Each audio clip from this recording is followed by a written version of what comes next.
grew up in near Oneida, Kentucky, on Bullskin Creek. One of my college classes was singing voice, it's called, and Bob was my accompanist, and we're friends, just incredible friends, the best of friends all through college. And then we have stayed friends all those years. So now let's see. I'm from here, and you know where I live, and I've been here all the time. Now I went away from here. I taught school, served churches away from here, and then I came home. I guess that it surprised both of us that we came back together and were married in 2000 and just celebrated 25 years.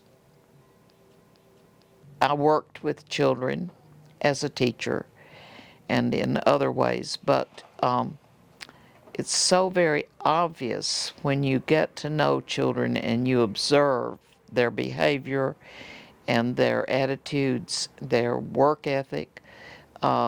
You can usually look at the family structure and see that those things that are passed on down to them come in a very natural flow. Teaching Anthony was a delight from start to finish.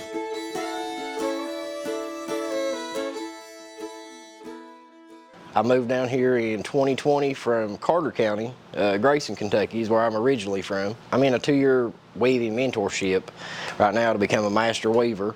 I guess the whole process of weaving itself actually allows me to quieten the noise down in my head, you know. That's how I ended up doing it and have stuck with it for so long. It's quite a big process in my recovery. You know, it keeps me sane, I guess you would say.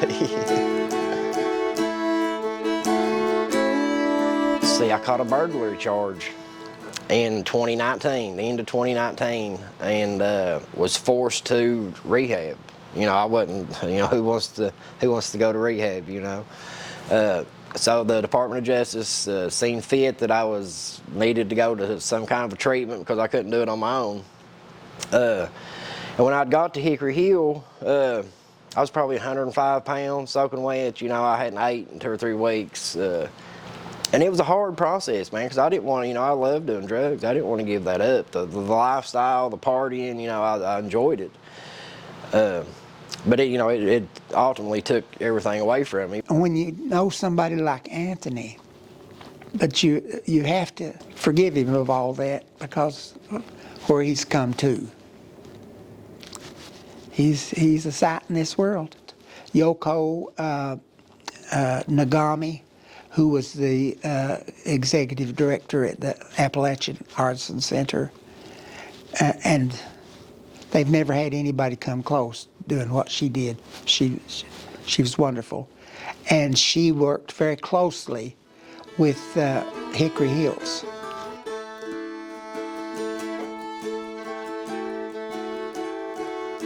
Whenever I first come down to the Artisan Center, they have a program called the Cultural Recovery Program, and I entered it through a treatment program I was a part of in Hickory Hill Recovery Center. And they would allow us to come down once a week and do different programs. They have a lutherie where you can make guitars. They have a blacksmithing program, pottery, painting and quilting and things. But at the time that I'd come down in my recovery process, I was looking for something to escape reality. You know what I mean? That's why I done drugs, so I could escape the world. I helped hand sew 2 queen-size quilts, and that was horrible. I don't see how them old grannies do that. So that's some work, hand sewing quilts is.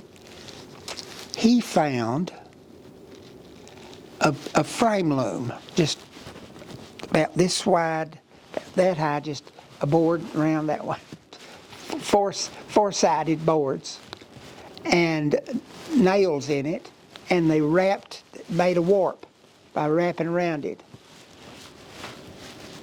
Honey, he picked that thing up and started using it. And I attempted to make scarves. which they were horrible. Oh, they were awful. I would take them off and they would just fall apart in my hands. Yoko recognized something in him and asked him, would you like to meet a weaver?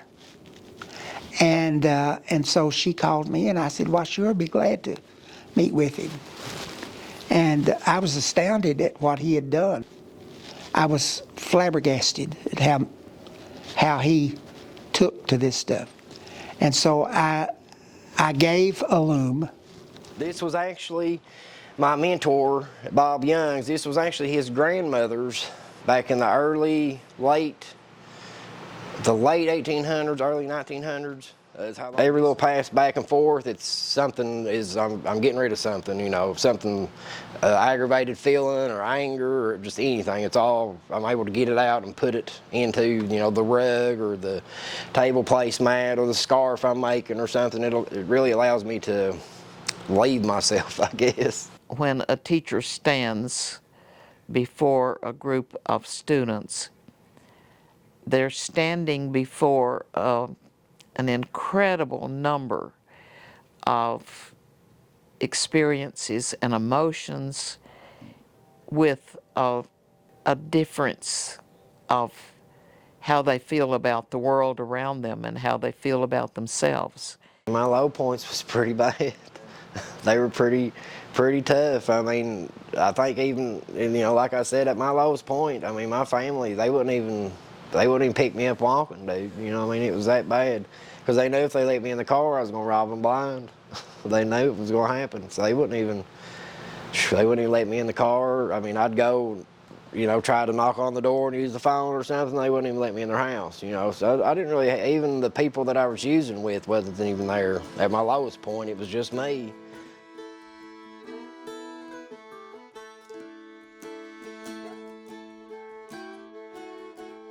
Loving and expressing understanding and sympathy, empathy, love and approval, which are so important. It was hard to love myself in the beginning when I'd got clean, because I'd done so many bad things to so many good people.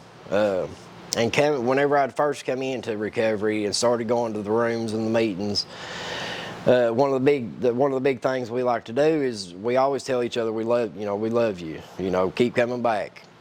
And that just hearing those words give me the time to hearing somebody else tell me that gave me the time to where I could learn to love myself, you know, for who I was, because I didn't know who I was.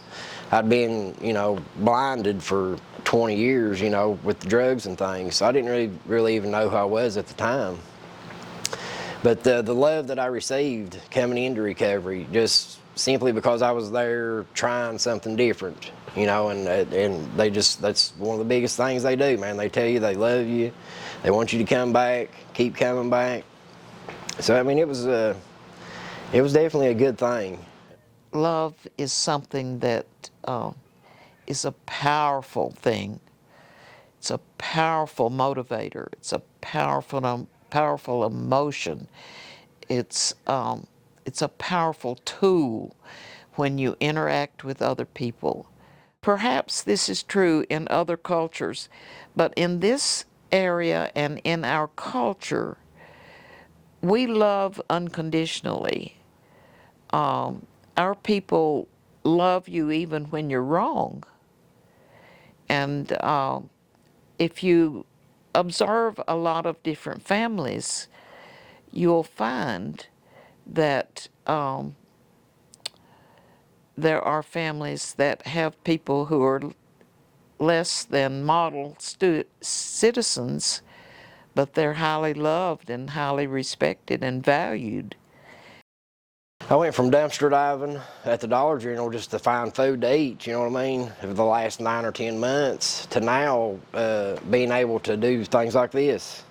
People actually call me and want to hang out. I have people call and ask me to help them, you know, with their recovery questions and things. I actually have people now. Before it was just, you know, if I had dope, people would come around, you know, but now I actually have people you know, like my own little group or gang, I guess you would say. So it's, I guess my outlook on life has definitely changed drastically, man. I mean, the things that I thought were impossible have come true today. I mean, just simple as this, you know what I mean? Who would have thought that a 20 plus year junkie would be waving rugs and stuff and teaching classes? I mean, I've taught classes at elementary schools and stuff, you know, it's crazy. Just by simply not getting wild, you know, and staying clean and trying to do better. It's endless possibilities. It's amazing.